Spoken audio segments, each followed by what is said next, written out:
నేను బావ మీద ఇప్పుడు గెలవాలనుకోలేదు. అసలు నేను ఊరి నుంచి ఎందుకు వచ్చానో తెలుసా? కాదురా, బావ కోసం.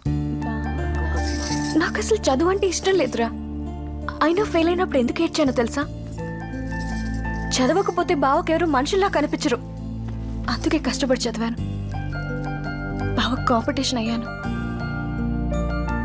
నాకు బావ అంటే ఎంత ఇష్టం అంటే ఏమైనా తన మొట్టమొదటి ఐ లవ్ యూ తను ప్రేమించిన వాడికి చెప్పాలనుకుంటుంది. కానీ నేను ప్రేమించే బావ కోసం ఇంకెవరికో ఐ లవ్ యూ చెప్పాను. అంత ఇష్టం. మీకు గుర్తుందా, ఫస్ట్ వస్తే బావకు ఒకటి చెప్తానన్నాను. నాది ఇన్ఫాక్చుయేషన్ కాదు, ఐ లవ్ యూ బావా అని చెప్పాలనుకున్నాను.